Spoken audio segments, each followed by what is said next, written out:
C'est drôle parce que je viens de parler de ma dépression, tu sais, dans le vidéo 1. Ben, en fait, je pensais que je faisais juste une vidéo comme ça parce que j'avais le goût de parler de ce que j'avais fait comme prise de conscience après toutes ces années-là. Mais je me suis rendu compte que c'était pas assez complet, fait que je vais faire une partie 2. Euh, c'est quelque chose, la dépression, que au début, quand je l'ai su, probablement je comprenais pas ce qui m'arrivait.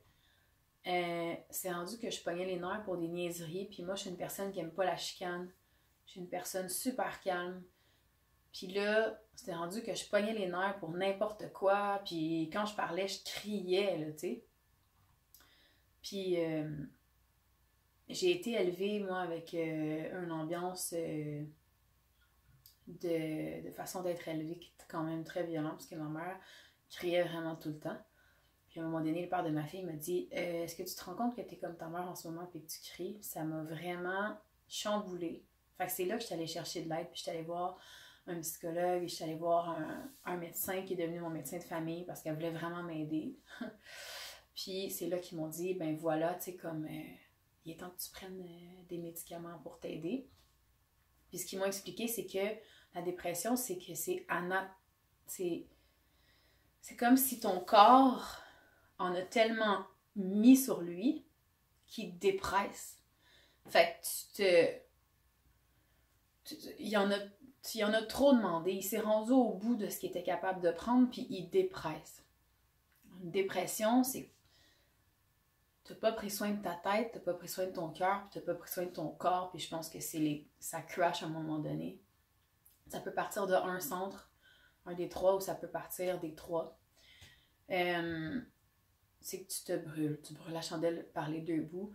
Puis je sais qu'on est beaucoup de femmes à se mettre cette pression-là constamment sur nous. Moi, en fait, c'est parce que je m'étais promis que je serais jamais comme ma mère.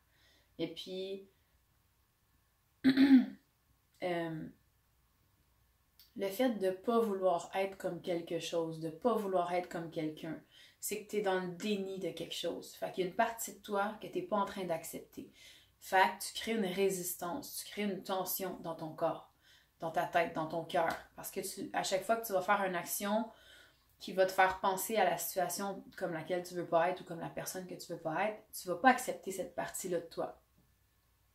Puis à force d'accumuler des tensions, des résistances comme ça, ce que ça fait, c'est que ben, tu peux en tomber malade.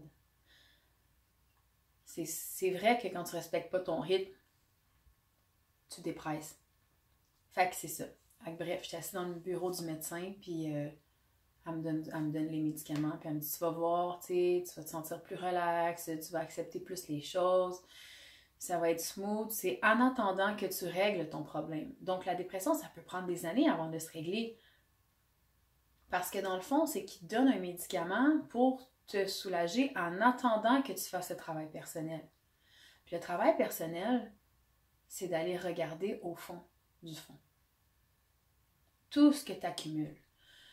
Puis ce que le psychologue m'avait dit, c'est que c'est comme si tu avais un gros trou en plein milieu de ton salon, mais qu'au lieu de regarder dedans, puis de le reconstruire, tu faisais comme « Ah non, non, non, moi je ne vais pas là-dedans ». Tu gardes la résistance, tu gardes la tension. Fait que tu vas mettre un tapis par-dessus. Puis là, après ça, il arrive une autre situation, le tapis se tasse un peu, puis t'es comme « Oh non, tu ressens encore le vide ». Le gros vide qui fait mal, la blessure, là. Fait que tu remets une patch par-dessus. Tu remets un meuble, puis d'autres meubles, puis d'autres meubles. Mais là, ton salon, là, il n'y en a plus de place. T'essayes de couvrir un trou, mais tant que tu n'iras pas voir dedans, ça ne se réglera pas. Puis je me rappelle, j'ai fait ça comme ça. Je dis, ouais, mais moi, je le sais comment ça marche. Je sais pourquoi je suis comme ça. Je le comprends pourquoi je suis comme ça. Mais le comprendre et oser le ressentir, là, c'est deux choses. Ça m'a pris à peu près 1 an avant de commencer à pleurer tout ce que j'avais vécu. Tout le mal que j'avais accumulé à l'intérieur, là, je le sortais pas. J'étais tellement coupée de mes émotions à ce temps-là, j'étais tellement coupée que je ne savais plus si j'aimais le monde. J'en suis venue à me rendre à l'hôpital. J'ai été gardée là 3 jours parce que je voulais vraiment en finir. J'avais mal à ce point-là. Je me demandais si je valais quelque chose. Puis ça m'a étonnée de voir qu'il y a des gens qui sont venus me voir à l'hôpital puis qui m'ont dit comme « Hey, on t'aime, tu sais. » Parce que je comprenais pas. Je ne savais plus ce que j'aimais. Je ne savais plus si j'aimais le monde autour de moi. Je ne savais plus ce que je voulais. J'étais perdue totalement. Puis c'est ça que ça fait quand on s'écoute pas. C'est qu'à force d'être à gauche puis à droite, puis à se demander qu'est-ce qu'il faut faire, puis qu'est-ce qu'on devrait faire, puis qu'est-ce qu'on devrait être, puis qu'est-ce que... Parce que dans le fond, on cherche la reconnaissance. On cherche à être aimé. On cherche à se faire... on cherche à se faire accepter. À se faire valider. Pour se dire « Ah, j'en vaux la peine, ok, je vais m'aimer comme que je suis. » Mais quand ces personnes-là qui te donnaient ta reconnaissance, tes qualités, puis tout ça s'en vont, là, ça crée une dépendance parce que s'ils sont pas là, t'es pas capable de te sentir toi-même, avec toi-même, bien à l'intérieur. Puis c'est ça que ça m'a amené le yoga. Ça m'a fait comprendre que si tu te regardes pas, puis que tu n'oses pas te dire que tu t'aimes, ben attends pas que le monde te le dise. Tu seras même pas mieux. Ça va te faire un petit pansement pendant 5 minutes, 15 minutes, une journée peut-être, tu vas être sur un nuage. Puis le lendemain, quand tu vas te lever et tu vas te regarder dans le miroir, tu vas te sentir comment? Tu sais, je me rappelle quand j'étais petite, mon père me disait tout le temps, si tu veux être belle, c'est facile, tu te regardes dans le miroir puis tu te dis que t'es belle. Fait que là, j'étais jeune, fait que je le prenais au premier degré. J'avais pas compris qu'il m'expliquait la confiance en moi. Fait que je me regardais dans le miroir puis je me disais, je suis belle, je suis belle, je suis belle, je suis belle, je suis belle, je suis belle. Puis je trouvais ça tellement important d'être belle.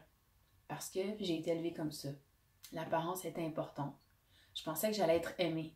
Puis dans ma famille, dans mon entourage, puis tout ça, j'ai toujours été appréciée. Puis on me disait, hey, es-tu belle, es-tu belle, es-tu belle? Mais je ne savais même pas j'étais qui en dedans. Je misais tout là-dessus.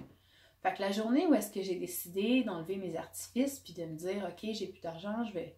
Et là, je divague, là, je parle complètement d'un autre sujet, mais bon, ça se rattache quand même. Que j'ai décidé de m'accepter comme que j'étais au niveau de l'apparence, là. Ça aussi, ça a été difficile. My God! J'enlève un masque, un rôle, puis j'accepte d'être comme que je suis. Là, je vous fais un vidéo, là, puis j'ai rien en face, là. C'est comme... J'accepte de trouver ça difficile de ne pas paraître, d'une certaine façon, pour aller voir encore plus profondément dans moi. Par quoi je me définis? Pourquoi je me définirais juste par ce que je parais? Pourquoi je me définirais pas par ce que je vaux? Mes compétences, ma vulnérabilité, le fait d'être capable de parler avec mon cœur, puis de parler des sujets qu'on n'ose peut-être même pas parler des fois, d'être touché, de toucher les gens. Comment je fais ça? Comment je pourrais être plus à l'aise encore? Comment je pourrais être encore plus à l'aise avec tout ce que je suis? Accepter mes défauts. C'est même pas des défauts, à chaque défaut est relié une qualité. Fait que c'est de changer sa perception de voir les choses, de commencer à prendre conscience de comment ça fonctionne, puis après ça, à partir du moment où tu l'as compris, puis tu as fait le « OK, je réalise que c'est ça », OK, parfait, allons vivre l'expérience. Il faut que ça soit fluide puis que ça passe. Il faut que tu te permettes de le vivre. Si tu as mal, s'il arrive quelque chose, au lieu de faire comme « Ah non, c'est pas grave, c'est pas grave, c'est pas grave », puis passer par-dessus, oui, c'est grave. Oui, aujourd'hui, je trouve ça difficile, parfait, je l'accepte. Moi, je m'imagine même des fois à l'intérieur de moi que c'est comme si ce serait une partie de moi qui irait faire comme c'est correct, je t'accepte. Puis que j'allais prendre cette partie-là de moi plus vulnérable, qui a plus de misère dans mes bras. Puis c'est vraiment le yoga qui m'a permis de me sortir de ça. Puis au début, là, j'en avais des résistances. Là. Puis je faisais pas mes cours au complet. Puis je faisais ma première formation que j'ai faite en 2014. Des fois, j'allais pas à mes cours. Je me disais, j'ai pas besoin de ça, moi. J'ai pas besoin de ça. Je le sais déjà comment ça marche. Oui, mais sauf que c'est ça que j'ai appris, c'est qu'il fallait que je me permette de vivre l'expérience. À partir du moment où tu fais l'expérience, là, tu peux choisir si ça te fait du bien ou pas. Mais si tu sais c'est quoi, mais que tu ne l'essayes pas, tu peux pas en parler. Tu le sais pas. Fait que c'est ça. Ça m'a pris des années à comprendre que Dans le fond, la vie, là, il ne s'agit pas de nous. On se donne ben trop d'importance. On se met ben trop d'importance. Hey, on s'en fiche si t'es pas parfaite. L'important, là, c'est qu'est-ce que je peux donner de mieux à l'autre. Comment je peux aider l'autre? Comment je peux être totalement moi-même, qui va faire en sorte que quand je vais parler à l'autre personne, je vais dire, moi, j'ai vécu ça. Comme que je fais là, j'ai vécu ça. Ça m'a fait ça, je me suis sentie comme ça, j'ai réalisé ça. Mais ça va faire qu'il y a une autre personne là, qui va faire comme, ah mon Dieu, elle ose parler de ça. Waouh, moi, j'osais pas parler de ça. Je me sentais mal, j'avais honte, je vivais de la culpabilité, je savais pas c'était quoi, je savais pas comment m'en sortir. Cette personne-là, hop, ça l'allume une étincelle. Elle aussi, après ça, va trouver son alignement. Elle va rencontrer une autre personne qui est désalignée, va y redonner son alignement. Donc, il faut pas penser qu'on est digne de recevoir juste si on est parfait. Non. On est digne de s'accepter comme on est pour mieux donner. Parce que quand tu donnes, tu reçois. Puis, pas parce que tu donnes à une personne que tu vas recevoir automatiquement de cette personne-là. Quand tu donnes, tu vas recevoir au centuple, parce que tu vas donner avec ton cœur, avec ta compréhension, avec ton expérience à toi, ta vie unique. Puis tu vas le recevoir d'ailleurs. Il ne faut pas que tu donnes en t'attendant quelque chose.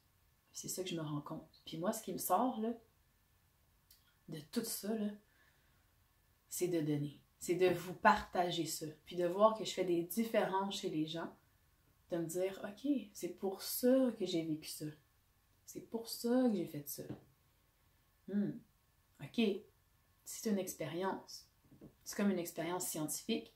Tu as un problème, tu te mets une hypothèse, tu penses que c'est comme ça, tu fais l'expérience, puis là, des fois, tu fais « Ah oui, c'est ça ». Des fois, tu l'as du premier coup. Des fois, tu fais comme « Ah non, c'était pas ça ». Tu le repeaufines. « OK, je l'ai eu ».